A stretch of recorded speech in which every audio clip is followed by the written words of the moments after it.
دیوبندی نے کہا کمبخت تو نے تو ہماری ناک کٹا دی. اب کچھ لوگ اس کی طرف گھورنے لگے, کچھ نیوٹرل مائنڈ تھے جو تھے دیوبند کی طرف سے, جیسی دیکھا تو ان کا رخ بدل گیا.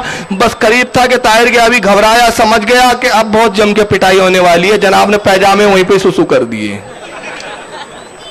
یہ مناظرہ مشہور و معروف ہے. کرتے اپنے نبی کے بارے میں, ہم وہاں کسی بھی طرح کا کوئی کمپرمائز کرنے کے لیے تیار نہیں ہے. اس لیے ہم کہتے ہیں کہ اتحاد کی ضرورت بہت ہے, لیکن اتحاد تبھی ہوگا کہ ہم میں سے اگر کوئی شخص, اگر وہ ہمارا کتنا ہی قریبی ہو, کتنا ہی عزیز ہو, رسول اللہ کی بارگاہ میں ادنا سے بھی توہین کرتا ہے, جب تک وہ سچے دل سے توبہ نہ کر لے وہ ہمارا نہیں ہو سکتا. چنانچہ آئیے میں یہاں سے اب کچھ چیزیں دکھانا چاہتا ہوں کہ جن بنیادوں پر اختلاف ہوا وہ بنیادیں میں آپ کے سامنے رکھنا چاہتا ہوں, اور اس کے بعد پھر میں فیصلہ آپ پہ چھوڑتا ہوں کہ اگر اتحاد چاہیے تو کیا ان بنیادوں کو, جس کی بنیاد پر یہ اختلاف ہو, اس کو دور کرنا ضروری ہے یا نہیں ہے. چنانچہ اس تعلق سے اہل سنت سے جو ایک فرقہ نکلا ہمارے ہاں, حالانکہ دو فرقے نکلے ہیں, اہل سنت والجماعت میں ایک فرقہ نکلا جس کو آج غیر مقلدین کہا جاتا ہے, جو اپنے آپ کو اہل حدیث کہتے ہیں, اور حدیث کے نام پر در حقیقت حدیثیں نہیں پڑھتے, یہ رسول اللہ کی توہین تلاش کرتے ہیں, نبی کی عظمت میں کمی ڈھونڈتے ہیں, اور نام اس کا حدیث دانی رکھا ہے. دوسرے صاحب دیوبندی حضرات, یہ بھی ہمیں سے نکلے, یہ حنفی ہوتے ہیں, امام اعظم ابو حنیفہ کے ماننے کا دعویٰ کرتے ہیں, مگر تعجب ہے اس امام کو ماننے کا دعویٰ کرتے ہیں جس کا حال یہ ہے کہ جو مدینے کی ہواؤں کا بھی ادب کیا کرتا تھا, جو اپنے پیغام نبی کی بارگاہ میں مدینے کی ہواؤں کے ذریعے پہنچایا کرتا تھا. جب کوفہ سے ہوا گزرتی مدینے کی طرف تو وہ یوں کہتا تھا کہ ہوا جب تو مدینے میں جانا تو میرے آقا سے میرا سلام کہنا. جو اتنا بعد اب اس کے ماننے کا دعویٰ ہے, لیکن اتنی بے ادبی کا عالم ہے کہ ایسے لٹریچر لکھے گئے کہ جو آج تک سنیوں کے دلوں کو ٹھیس پہنچا رہے ہیں, تکلیف پہنچا رہے ہیں. اگر یہ ہمارے خلاف لکھتے تو ہم نظر انداز کر دیتے, اگر یہ کسی ہمارے عالم کے خلاف بھی لکھتے تو شاید تب بھی ہم اتنا ان سے غصہ اور ناراضگی کا اظہار نہ کرتے, مگر انہوں نے نبی کی شان کے خلاف لکھا, نبی کی عظمت سے کھلواڑ کیا. چنانچہ دیوبند کے اندر جو سب سے بڑے عالم کہلاتے ہیں, جن کا نام مولانا قاسم نانوتوی صاحب ہے, اب میں نام بھی تھوڑا اس لیے لحاظ سے لیتا ہوں کہ کچھ لوگوں کو اگر مولوی بولو تو اس پہ بھی ناراضگی ہو جاتی ہے, اور کہہ پڑتے کہ صاحب بریلوی لوگ بڑے بدتمیز ہوتے ہیں. تعجب کی بات ہے کہ اگر ہم ان کے مولانا کو مولانا سے مولوی کہہ دے تو بے ادبی ہو جاتی ہے, مگر یہی ان کے مولانا اور مولوی حضرات جب رسول کی بارگاہ میں اتنے بے ادب ہوتے تو وہاں ان کے آنکھیں نہیں کھلتی, وہاں ان کے کان نہیں سنتے ان باتوں کو, یہ اپنے کانوں کو بند کر لیتے ہیں, آنکھوں کو ہٹا لیتے ہیں, نگاہوں کو پھیر لیتے ہیں. مولانا قاسم نانوتوی جنہوں نے دارالعلوم دیوبند بنایا بقول ان حضرات کے, انہوں نے کتاب لکھی تھی جس کا نام ہے تہذیب الناس, چھوٹی سی کتاب تھی. اس میں انہوں نے ایک کفری عقیدہ تو یہ لکھا کہ رسول اللہ کے بعد بھی کوئی نبی پیدا ہو سکتا ہے. اس پر علماء نے ان کی توجہ دلائی, کافی انہیں سمجھایا گیا کہ جناب یہ عقیدہ کفری عقیدہ ہے, اس لیے کہ نبی کے بعد کوئی نبی نہیں آنے والا. قرآن عظیم میں ایک قول موجود ہے, صاحب موجود ہے, رب کا فرمان.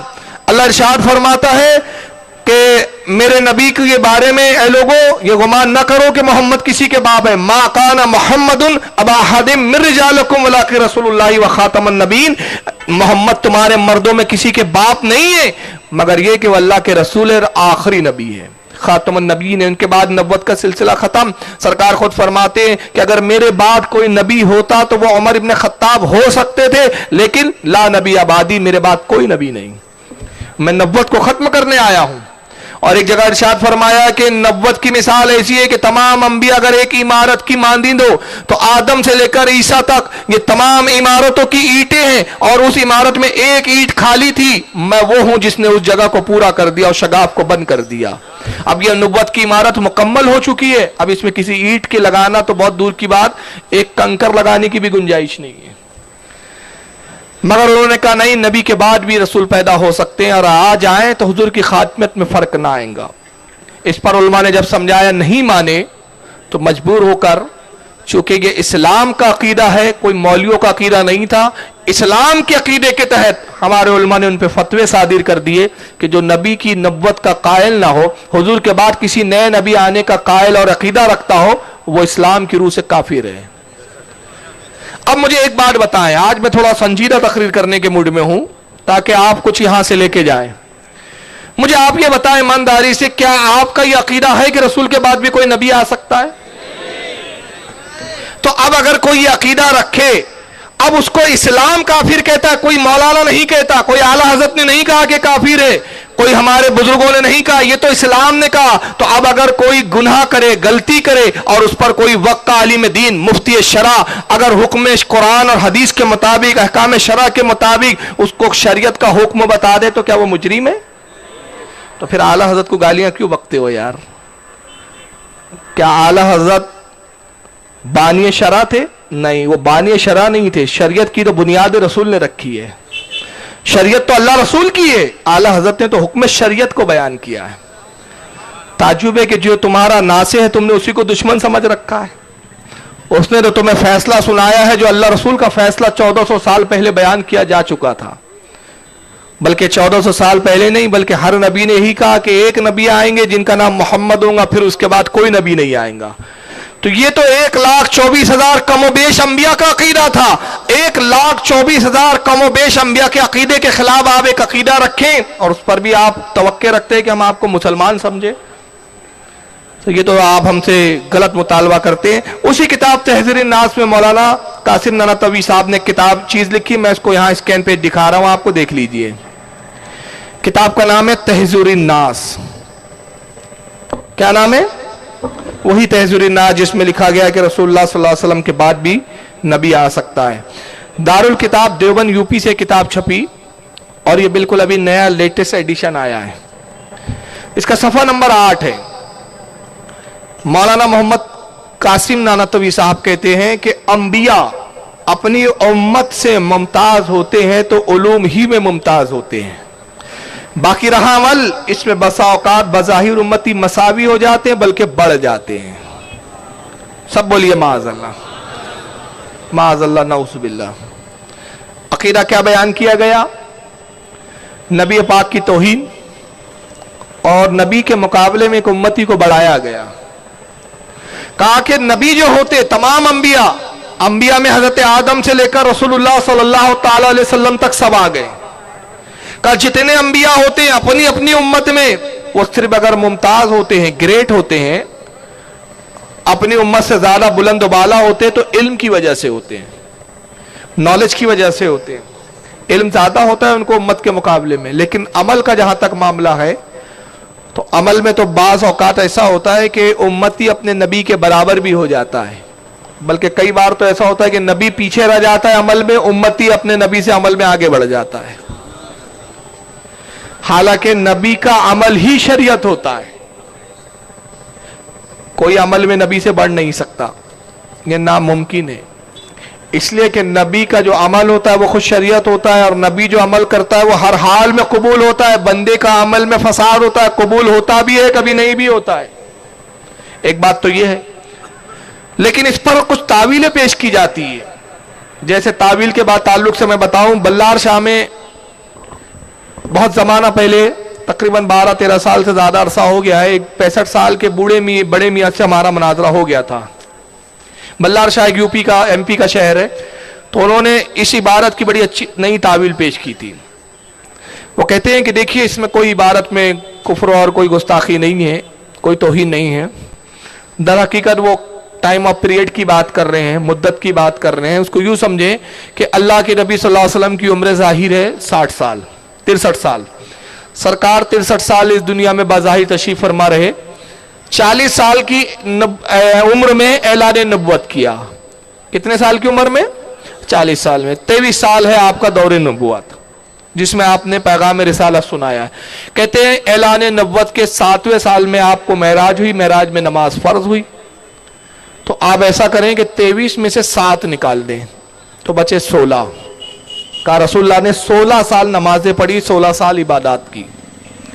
مگر ایک ہماری تبلیغی جماعت میں جانے والا شخص 20 سال کی عمر میں جماعت میں داخل ہوتا ہے، 80 سال تک عبادت کرتا ہے، تو اس نے 60 سال عبادت کی، نبی نے 16، تو وہ نبی سے عبادت میں اور عمل میں بڑھا کہ نہیں بڑھا؟ بڑھ گیا۔ تو میں نے اس پر ایک حدیث پیش کی، میں نے کہا سنیے، اس حدیث کو آپ کے مولانا اشرف علی تھانوی نے بھی نشر الطیب صفحہ نمبر 17 پہ لکھا ہے، اور اسی حدیث کو حضرت امام علی بن برہان الدین نے سیرت الحلبیہ میں لکھا ہے، اور اسی حدیث کو حضرت علامہ امام اسماعیل حقی رحمت اللہ علیہ نے تفسیر روح البیان میں لقد جاءکم رسول کی تفسیر میں بیان کیا ہے۔ اور حدیث پاک یہ کہ رسول نے جبریل سے پوچھا ہے، جبریل بتاؤ تمہاری عمر کتنی ہے؟ تو جبریل نے کہا یا رسول اللہ میری عمر کا اندازہ صرف اس سے لگا لیں آپ سرکار کے ایک ستارہ ہے جو دنیا آفتاب میں، دنیا آسمان میں طلوع ہوتا ہے، 70,000 سال میں ایک بار طلوع ہوتا ہے، میں نے 72,000 سال مرتبہ دیکھا ہے۔ کتنے مرتبہ دیکھا ہے؟ 72,000 مرتبہ۔ اچھا، اب یہ جو جبریل علیہ السلام جس ماحول کی بات کر رہے ہیں وہ ہمارے دنیا کا ماحول نہیں ہے، اس لیے کہ ہمارے دنیا کے جو سال ہیں، جو دنیا کے دن ہیں، اللہ کے رسول کی اس میں حدیث ہے، سرکار نے کہا تمہاری دنیا میں جب 70,000 سال گزرتے ہیں تو وہاں کی دنیا میں ایک دن گزرتا ہے۔ یہ وہاں کے دنوں کی بات ہو رہی ہے، لیکن چلے ہم اپنے دنیا کے ہی دنوں کو تصور کر کے بات کریں تو حضرت جبریل علیہ السلام کہہ رہے ہیں کہ 70,000 سال میں ایک بار ستارہ نکلتا ہے، 72,000 مرتبہ دیکھا، 72,000 کو 70,000 سے جب آپ ملٹی پلائی کریں گے تو کل تعداد آتی ہے 5 ارب 4 کروڑ سال۔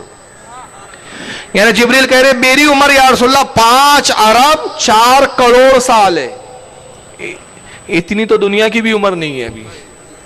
آدم علیہ السلام کی عمر کا جو ایک ایوریج میں نے نکالا تھا بہت زمانہ پہلے، میرے خیال سے اس بات کو بھی 6 سال ہو گئے ہیں، اب 6 جوڑ لیں آپ تو اس وقت 7,400 کچھ سال اس وقت ہوتے تھے۔ میں نے کچھ کتابوں سے نکالا تھا ان کا زمانہ ان سے اتنا، ان کا اتنا، تو آدم علیہ السلام کو دنیا پہ آنے میں 7,000، ایک راؤنڈ فگر میں کہہ لیں اب 7,500 سال۔ تو حضرت آدم سے بھی بہت پہلے کی بات ہو رہی ہے، کیونکہ آدم علیہ السلام سے پہلے جنات آباد تھے دنیا میں۔ کہا 5 ارب 4 کروڑ سال میری عمر ہے، تو رسول اللہ مسکرائے، کہا جبریل وہ ستارہ تم نے اتنی بار دیکھا، اگر اب دیکھو تو پہچان لوں گے؟ کہا یا رسول اللہ جس کو 72,000 مرتبہ دیکھا کیسے بھول سکتا ہوں؟ تو کہا جبریل سنو، اب تک 70,000 سال میں ایک بار دیکھتے تھے، آج رسول تم پہ یہ فضل کرتے ہیں کہ آج اس نور کو دیکھ لو۔ اپنی پیشانی سے جیسی امامہ ہٹایا، پیشانی سے نور چمکا، کہا جبریل وہ ستارہ میں تھا۔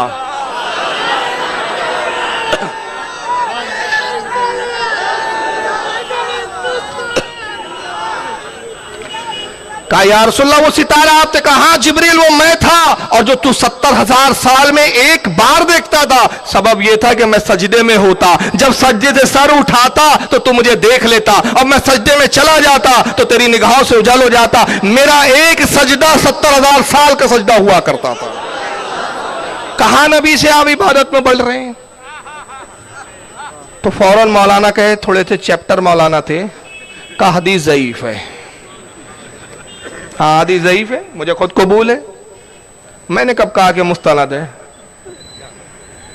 بولے حدیث ضعیف ہے۔ میں نے کہا قاسم نانوتوی کا قول کون سا معتبر ہے جو اس کے مقابلے میں آپ صحیح حدیث کی توقع کر رہے ہیں؟ میں نے کہا ابھی صحیح بھی سناؤں گا آپ کو۔ بولے حدیث ضعیف ہے۔ میں نے کہا مولانا اشرف علی تھانوی نے لکھا ہے۔ کہا انہوں نے لکھا تو کیا ہوا، ضعیف لکھ دیا؟ چلو میں نے کہا حالانکہ ایک اصول ہے کہ فضائل میں حدیث ضعیف معتبر ہے، لیکن میں نے کہا چلیے چھوڑیے، میں اس پہ بحث نہیں کرنا چاہتا، ایک معتبر صحیح حدیث سن لیجئے۔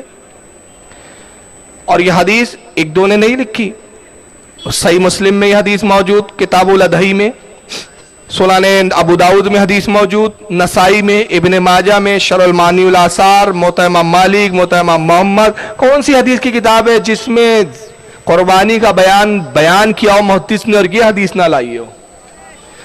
لیکن وہ حدیث سنانے سے پہلے ایک مسئلہ تو پوچھ لو آپ سے، تاکہ حدیث کا مفہوم اور اس کے مطالب بہت واضح ہو جائے۔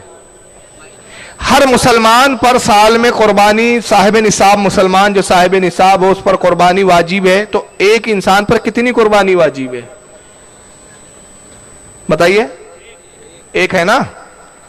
اور بڑے جانور میں کتنے لوگ شریک ہو سکتے ہیں؟ 7، اور چھوٹے میں 1۔ تو ایسا ہو سکتا ہے کہ میں نے اگر ایک بکرا لایا اور دیکھا تو اس کا وزن تھا 20 کلو، تو میں نے کہا 20 کلو کا، میں اکیلا اس میں ٹھیک ہوں. لیکن ہمارے بھائی نے ایسا کیا کہ ایک دوسرا بکرا لایا، وہ تھا 40 کلو کا. تو کہا اس میں اپنی بیوی کو بھی شریک کر لیتا ہوں کہ بھائی آپ سے بکرے میں میرا بکرا تھوڑا ڈبل ہے. ایسا ہو سکتا ہے؟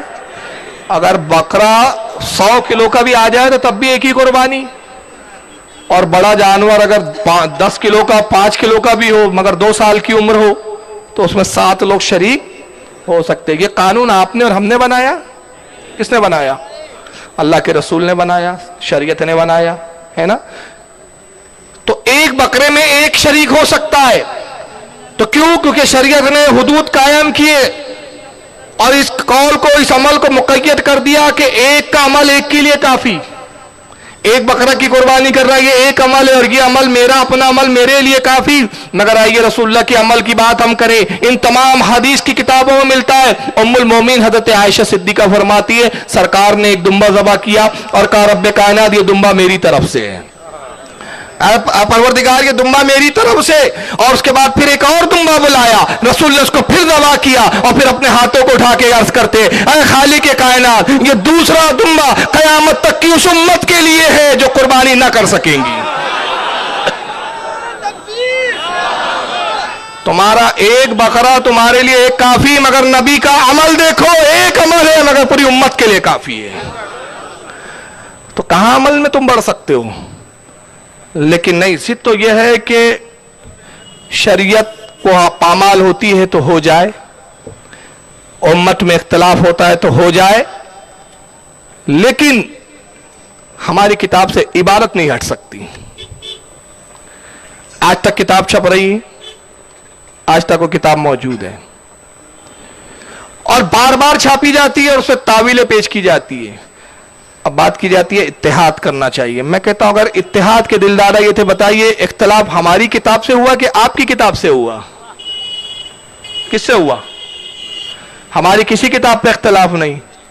ہمارا تو ایمان اتنا جی شان، اتنا بلند ایمان ہے. علامہ ارشد القادری صاحب سے ایک بار طاہر گیاوی صاحب کا مناظرہ ہوا تھا. طاہر گیاوی زندہ ہے، علامہ ارشد القادری علیہ رحمہ وصال فرما چکے، لیکن وہ مناظرہ ریکارڈ ہے، کیسٹ میں بھی ریکارڈ ہے، داستانیں اور اس کی رودادیں بھی چھپی ہیں. طاہر گیاوی صاحب بڑے تو تڑاک سے کھڑے ہوئے تھے، حالانکہ مناظرے کا عنوان تھا حفظ الایمان کی عبارت، اور وہ عبارت تھی جس میں مولانا اشرف علی تھانوی نے لکھا کہ رسول اللہ کا علم غیب تو جانور اور پاگلوں کی طرح ہے. یہ موضوع تھا عنوان.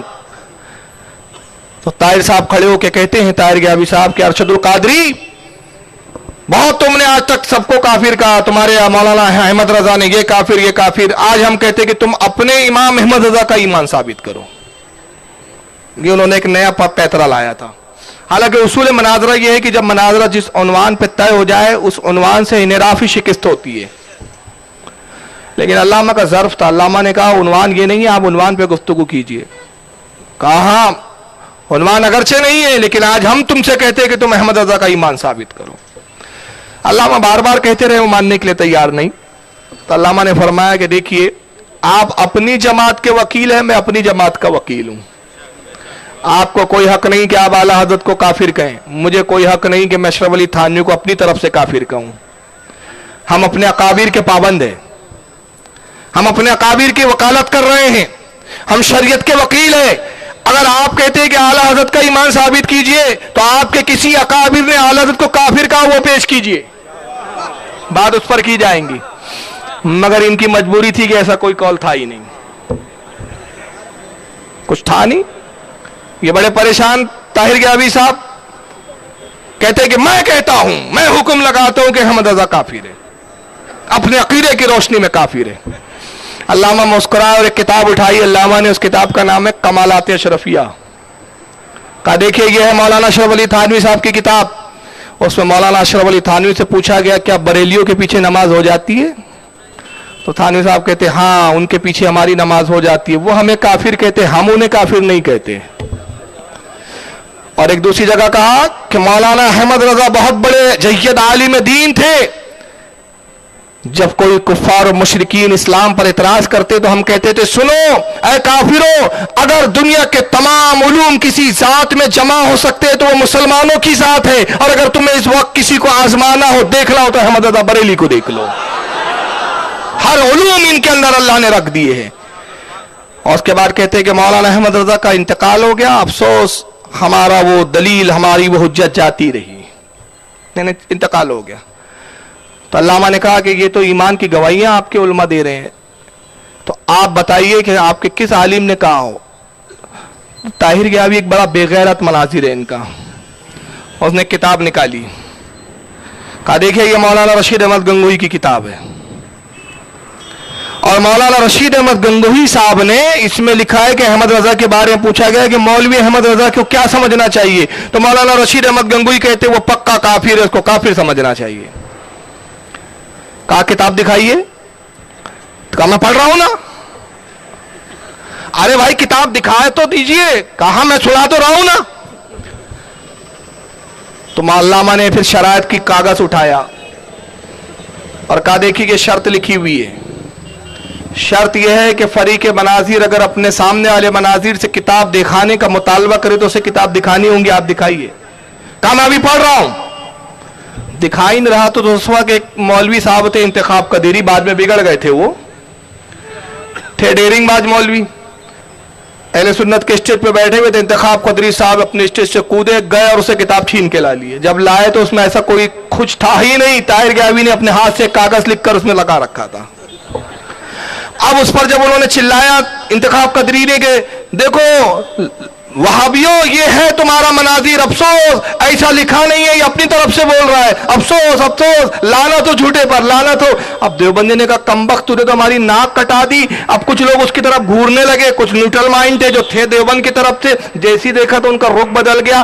بس قریب تھا کہ طاہر گیاوی گھبرایا، سمجھ گیا کہ اب بہت جم کے پٹائی ہونے والی ہے، جناب نے پیجامے وہیں پہ سسو کر دیے۔ یہ مناظرہ مشہور و معروف ہے، اس کے آڈیو بھی ہے، اس وقت تو ویڈیو کا دور نہیں تھا، تحریر بھی ہے کہ جناب نے پیشاب کر دی تھی، پیشاب خطا ہو گیا۔ بہرحال یہ ایک میں نے ضمناً بات عرض کر دی، لیکن میرا مقصد یہ نہیں، میں بتانا یہ چاہ رہا ہوں کہ ہماری کتاب سے اختلاف نہیں ہوا، اختلاف تو آپ کی کتابوں نے کیا، تو جب آپ کی کتابوں نے کیا تو اگر اختلاف دور کرنا ہے تو آپ اپنی کتابوں کی اصلاح کیجئے۔ مگر یہ کیا بات ہے کہ آپ اپنی کتابوں سے کفریہ عبارتیں نکالنے کے لیے تیار نہیں اور دن رات جلسے لیتے، اتحاد مسلمین، اتحاد ملت، یہ کب تک قوم کو بیوقوف بناؤں گے؟ کب تک؟ ان بنیادوں کو تم ہٹانے کے لیے تیار نہیں جو اختلاف کا سبب ہے، اور قوم کو اتحاد کی، اور پھر مشہور کر رکھا ہے کہ بریلوی جھگڑالو ہوتے۔ اگر اللہ رسول کی عزت و ناموس کے لیے لڑنا جھگڑا ہے تو ہم اقرار کرتے کہ ہم جھگڑالو ہے، ہم اقرار ہے، اور اس پر فخر ہے ہمیں کہ ہم اپنے نبی کی عظمت کے لیے لڑتے ہیں، اور اگر قیامت کا دن ہوگا ہم کہیں گے مولا ہم جھگڑالو تھے مگر تیرے نبی کے لیے لڑتے تھے۔ اب تیری ذمہ داری ہے، تیرا فیصلہ ہے کہ تو اپنے ان بندوں کے لیے کیا فیصلہ سناتا ہے۔ تو اللہ فرمائے گا مجھے یہی تو سب سے زیادہ محبوب تھا کہ میرے حبیب کے لیے جو لڑے اس کے لیے سب گناہ معاف، جنت۔ ہمیں فخر ہے اس بات پہ۔